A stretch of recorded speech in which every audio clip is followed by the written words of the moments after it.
होगी। इस माया को जैसे आप देखते हैं, सुना भी है, जैसे आप बताया था कि कोई भी व्यक्ति है जिसको ज्ञान नहीं होता भगवान का, सतगुरु नहीं मिलता, तो वो अंतिम सांस तक भी माया के ही चक्कर में मर जाता है, उसका काम पूरा नहीं होता।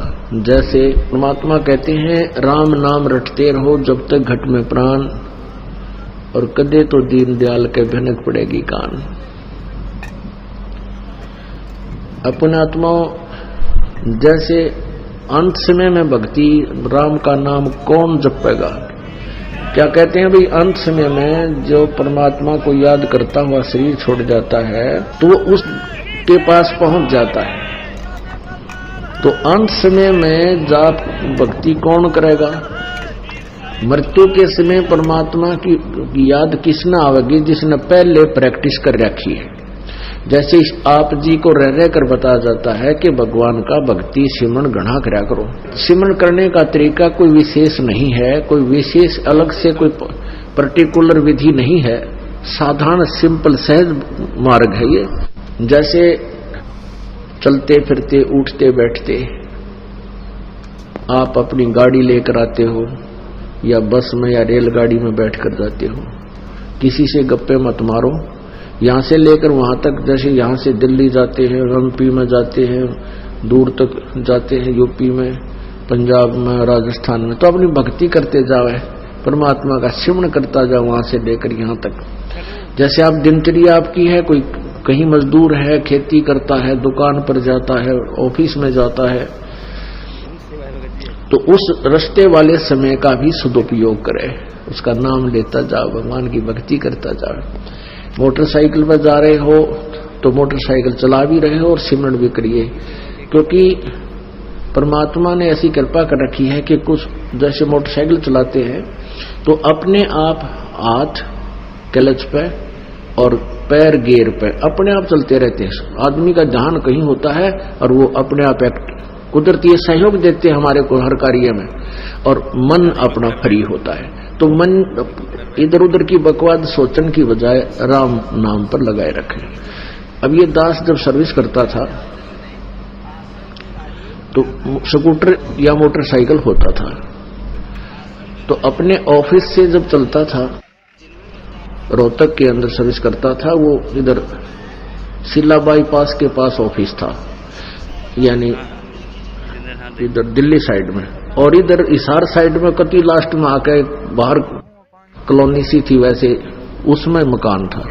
तो वहां से लेकर वहां तक लगभग 10-12 किलोमीटर पड़ते थे, और बीच में वो आता था एक भिवानी स्टैंड, और उसमें वो रोहतक का मुख्य बाजार था, और उसमें इतनी भीड़ लगी रहा करती थी। तो ये एक बार घर वाले कई बार वस्तु मंगा लेते थे, वो चीज लाना, वह लिस्ट बना कर दे देते कि आते समय ये घर का सामान लाना। तो कई बार ऐसा होता था, दास की उसी समय मोटरसाइकिल शुरू करते ही और भगवान के सिमरन में लग जाता था। और मुझे ये भी नहीं पता लगता था कई बार तो कि मैं भिवानी चौक पे उस किला रोड पे किस टाइम मोटरसाइकिल काट कर वहां घर आ लिया। जब घर वाली गली की तरफ मुड़ता था, जब याद आती थी रे कुछ सामान भी लाना था, तो वापस जाता था जब वो सामान लेकर आता था। और रोहतक में दास का ऑफिस था, जेई की सर्विस करता था। इधर कोसली साइड में हमारा कंस्ट्रक्शन कार्य चल रहा था, तो वहां से लेकर 70 किलोमीटर पड़ती है रोहतक से कोसली, वहां से लेकर वहां तक मोटरसाइकिल में जाता था, आराम से 2-2.5 घंटे में धीरे धीरे अपना वजन करता जाता, वजन करता आता। पेट का भी गुजारा होता रहता, क्योंकि वहां अपनी नौकरी भी करके आता, जो समय बीच का था उसका डट का वजन करता। अब कोई कहता सुबह भक्ति करो, वो बहुत बढ़िया समय होता है, ये बकवाद्य की बातें होती है। और ये जो दास बताता है, दास एक सिविल सर्जन है, समझो इस मार्ग का डॉक्टर है, और कोई अन्य मरीज आपको कोई विधि बताता दवाई लेने की, वो तेरा दुश्मन है। क्या डॉक्टर को पता नहीं इस बात का कि तुझे कौन सी दवाई देनी है? एक मरीज के कहने से तुम कह रहे हो, कोई कहता सुबह 2 बजे से लेकर 5 बजे तक भक्ति करो, थोड़ा शर करे, और बाकी इसमें फिर अग्नि गाओ। 2 से 5 एक मजदूर आदमी, कोई भी है, जैसे खेतीहर है या मजदूर है या दुकानदार है, कोई अपना नौकरी वाला है, सारा दिन मानसिक या शारीरिक कार्य से टूट लेता है और 2 से 5 वो कभी नहीं जा सकता, क्योंकि आजकल 8, 9, 10 बजे तो पहले सोया जाता ना। तो भक्ति अवश्य करो, ये नहीं कहा मान ले किसी का विचोल है वक्त उठने का, खूब करो। जिस समय आंखें खुल जाए, हिम्मत है तो किसी समय जब भी आंखें खुल जाए, जैसे आप मरोड़ा लेते हो, करवट बदलते हो और आंख खुल गई, उसी समय भी सिमरन 10-20 सिमरन करे लेना चाहिए। जैसे आंखें फिर नींद आ गई तो सपने में भी वो सोपन हो जाएगा।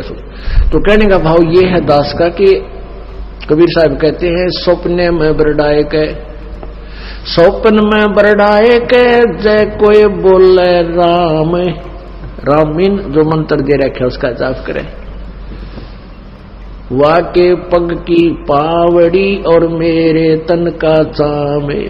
परमात्मा कहते हैं कबीर जी कि जो सपने में बरडा के विजय मालिक ने याद करने लग गया तो इतनी पुण्यात्मा हो गया है, उसके अंदर इतना रम गया है भगवान की भक्ति कि मैं उसके लिए अपने चाम की जूती बनवा दूं, मुझे इतना प्यारा लगता है वो प्यारी आत्मा से। और पूर्ण परमात्मा हमारे सर्व अपराधों का नाश करके और हमारे पाप का नाश करके हमें केवल सुख ही सुख दे सकता है। उसमें ये परम शक्ति है, वो उसके हाथ में सब भाग्य उसी के हाथ में है। तो हम जब उसकी शरण में आ जाएंगे तो उसके पास एक पावर है, हमारी सच्ची लगन देखने के उपरांत वो परमात्मा हमारे सब पापों का नाश करके और हमें पूर्ण रूपेण सुखी बना देता।